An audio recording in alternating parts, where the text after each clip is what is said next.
சந்தோஷம், என் ஆர்ப்பரிப்பு, என்னுடைய எல்லாமே எங்க இருக்குன்னா கர்த்தருடைய சபையாகிய ஜெப வீட்டில். சொல்லுங்க பார்க்கலாம். ஏன்னா என்னை சந்திக்க என் வீட்டுக்கு வரணும், உங்களை சந்திக்க உங்க வீட்டுக்கு வரணும், தேவனை சந்திக்க கர்த்தருடைய சபைக்கு வரணும். சொல்லுங்க பார்க்கலாம்.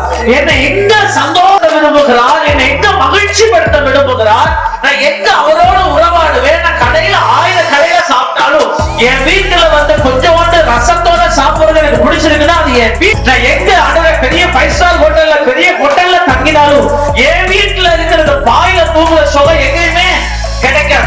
எத்தனை பெரிய சேர்ல உட்கார்ந்தாலும் என் வீட்டு திண்ணையில உட்கார்ந்து படுக்கிற சுகம் யாருக்குமே கிடையாது. அதே போல ஆண்டவர் சொல்றார், என்னுடைய வீட்டுல என்னுடைய ஜனத்தை நான் மகிழ பண்ணுவேன். எனக்கும் எங்கதான் மகிழ்ச்சி இருக்குன்னா எங்கேயுமே கிடையாது.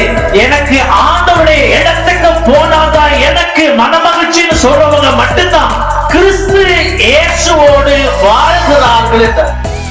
எப்போய் இடைவிடாமல் சரித்திருந்தார்கள், ஜெபம் பண்ணினார்கள், வேதம் வாசித்தார்கள், கர்த்தரை தேடினார்கள், தேவனை உயர்த்தினார்கள், அதை பொதுவாக அனுபவித்தார்கள், எல்லாவற்றையும் அதை பங்கிட்டு கொடுத்தார்கள். அப்போஸ்தலர் உபதேசத்தில், அந்நிய ஐக்கியம்